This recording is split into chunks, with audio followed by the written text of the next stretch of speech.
90.5 FM. And now we check say signs are. Edi adanse say sa sign ye hu a represent Lucifer, Satan.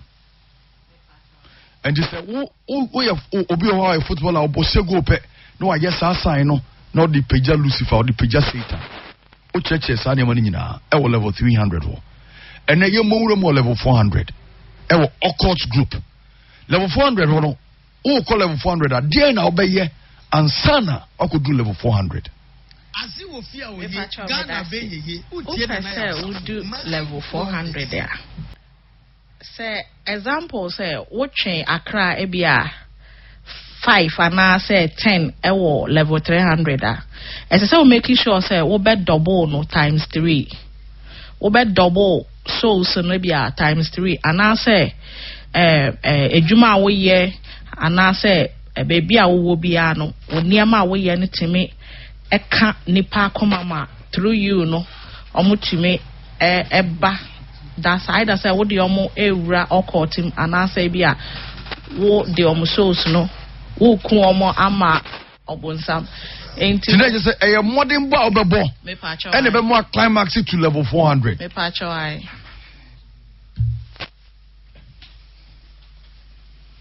level 400 me pa cho I see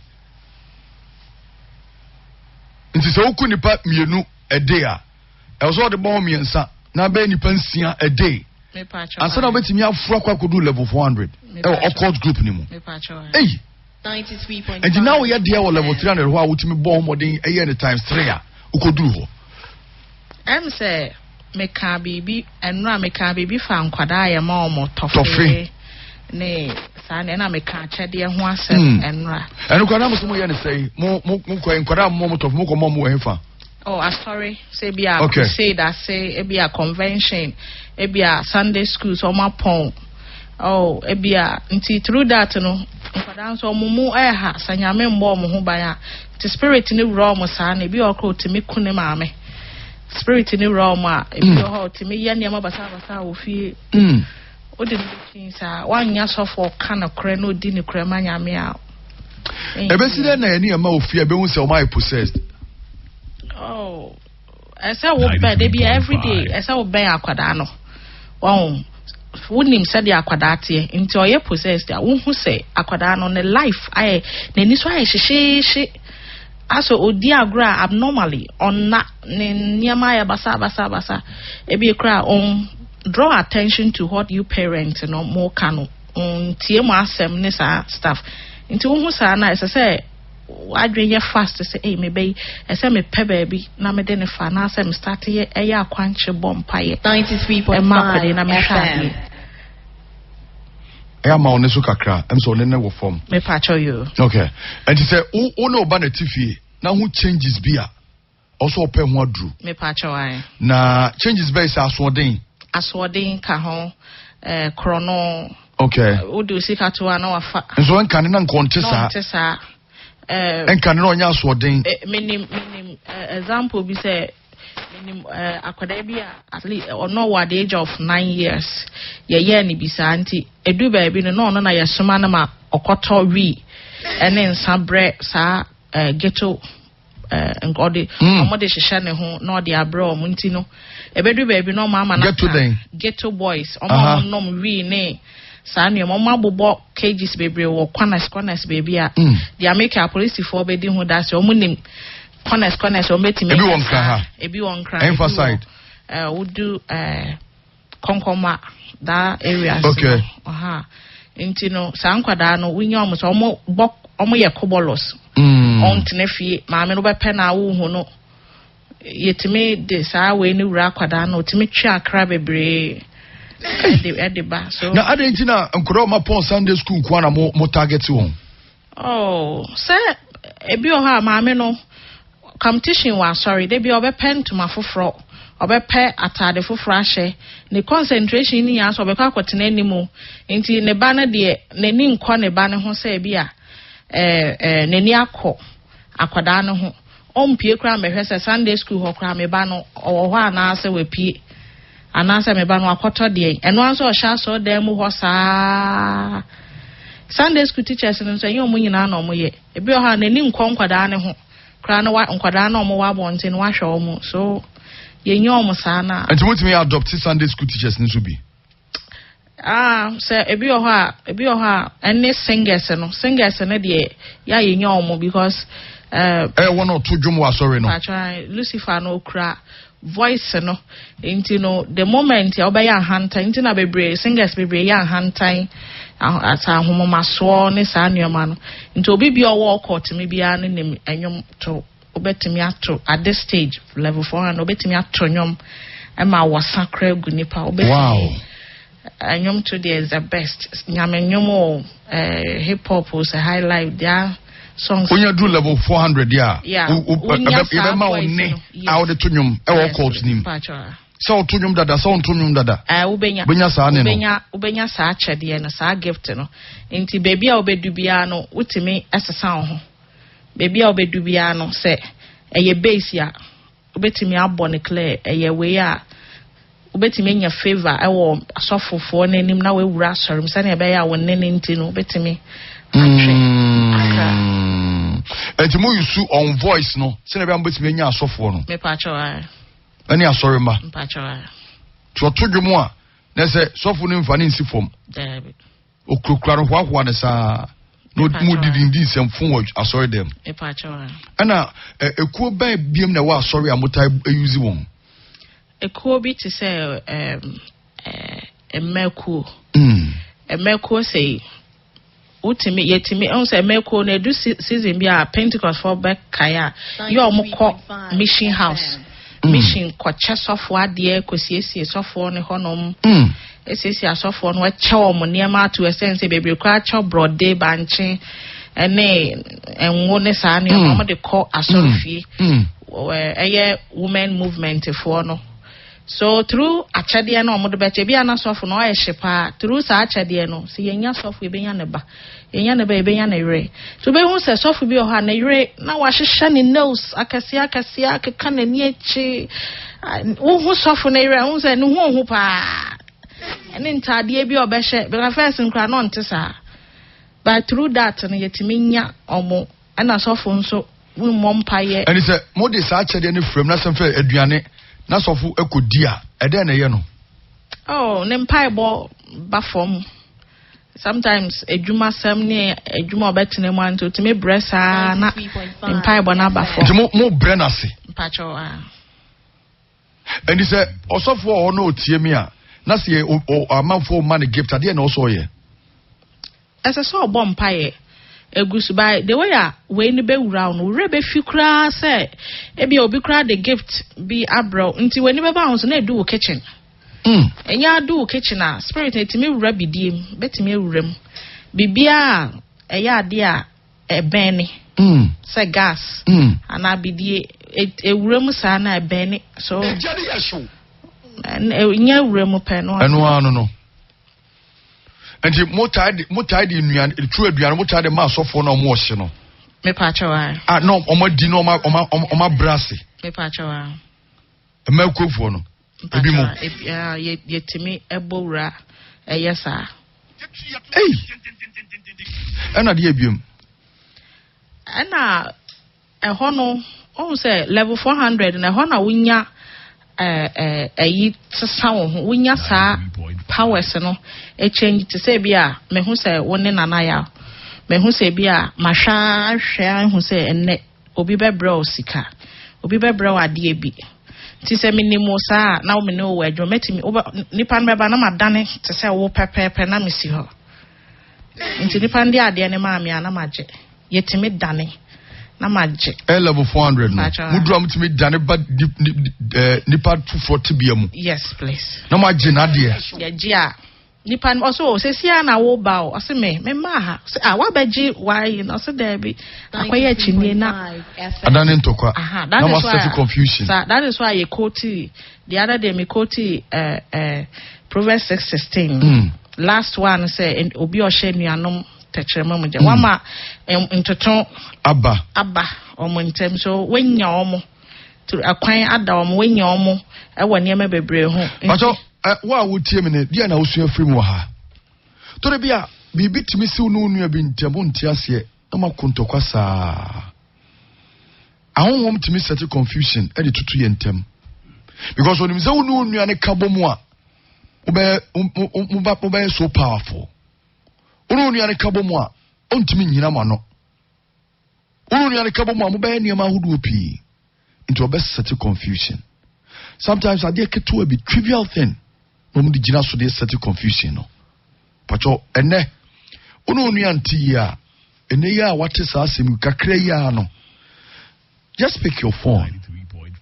Obi otenche beka se wagimi pa unim nyansa but unim nyansa ma urade ebi a wokrampo odi bem obi na aya de de tia wo but na de a watie no kache wonu ase kache odofo se de ba ye no wagya amaraka se ye wonu po na fom wa odi ache no se ye wonu afom na onfa nchew ene yam no ka se yai obi a wonu ni nti ye bia because e si ye nhira ho kwan ensi ye mpagya ho kwan ensi ye maso kwan yentimi maso yentimi mpagya yentimi nkonkan so onu nuate na onu ntemu nya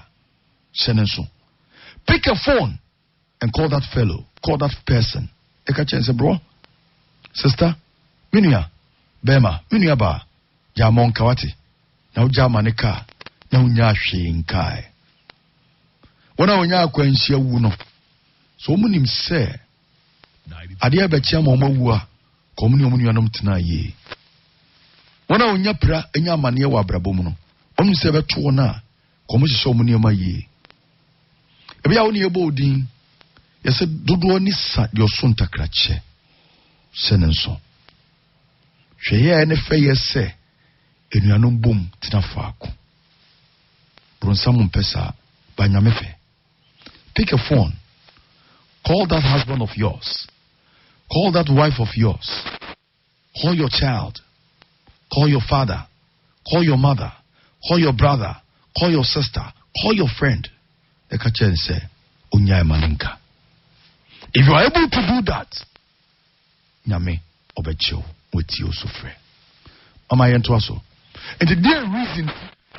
and I'm this set confusion no. Reason is say because no more strong friendship, almost friendship or no. A more the impact to extend is say we share spiritual world. Ultimately, who say Sancroft way, almost come with Tibum to say dia.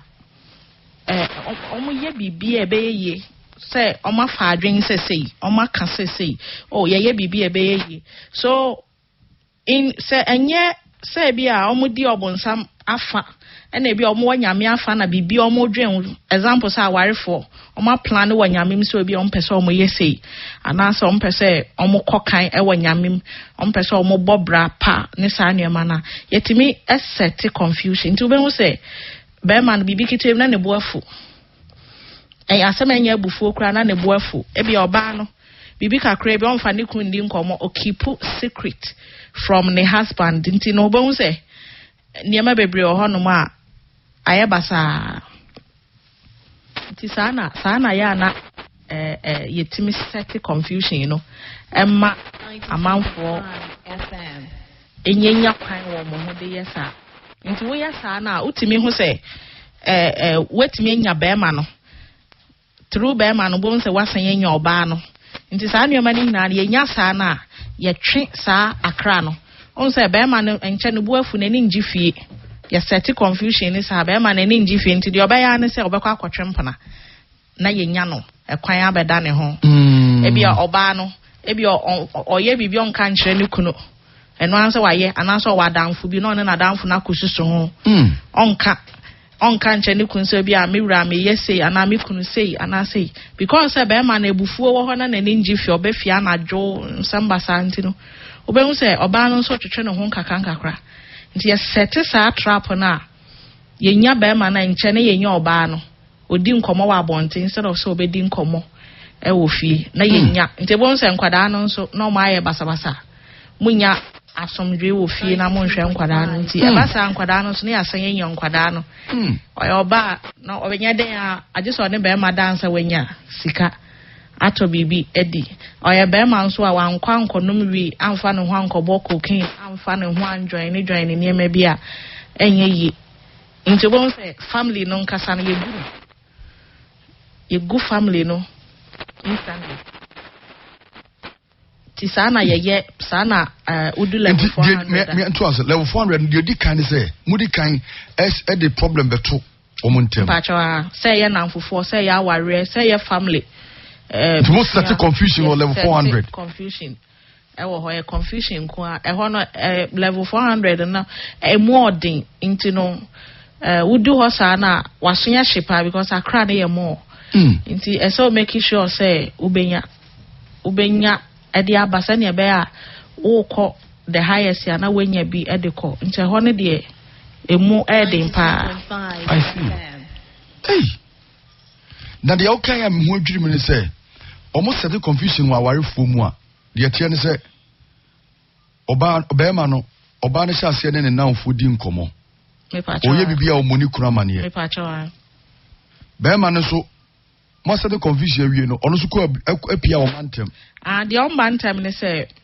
me sign a repeat